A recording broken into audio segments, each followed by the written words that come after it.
je suis rentrée au planning familial en 1978. Pourquoi le planning familial? Parce que, étant ancienne infirmière, j'avais rencontré des femmes, notamment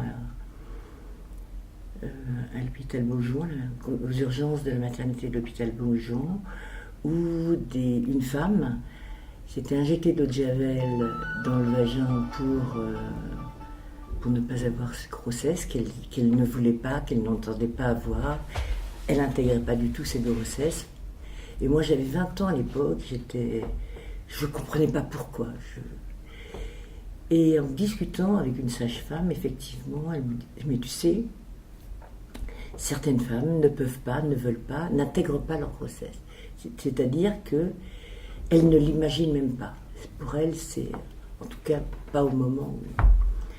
D'une part, et puis d'autre part, donc j'avais déjà été assez marquée. Et quand j'étais infirmière, je voyais des jeunes femmes arriver le vendredi soir à l'hôpital, toutes avec une douleur,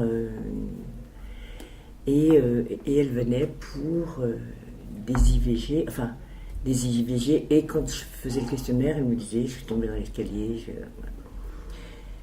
je me disais, mais c'est insupportable. Et effectivement, jamais d'hommes, jamais d'hommes, toujours seuls, avec leur douleur, leur angoisse surtout leur angoisse. Et je me suis dit, mais c'est pas possible, on peut pas comme ça, soit s'injecter des produits, soit dérouler l'escalier, soit, enfin bref. Et c'est là que je me dis, mais un jour il faudra que je participe à quelque chose. Et j'avais une amie qui était au planning familial. Et du coup, je me suis dit, c'est le moment pour moi de militer dans ce que je crois, aider à faire pour que la vie des femmes, quand elles subissent ces épreuves, soit les moins difficiles possibles. Et du coup, quand vous êtes entrée au planning, c'était pour y travailler aussi, comme en qualité d'infirmière ou en qualité avec des connaissances médicales, ou c'était... Ah non, jamais. J'ai assuré des permanences à Marly-le-Roi, des permanences uniquement. Je n'ai jamais été salariée du planning, j'ai toujours été bénévole.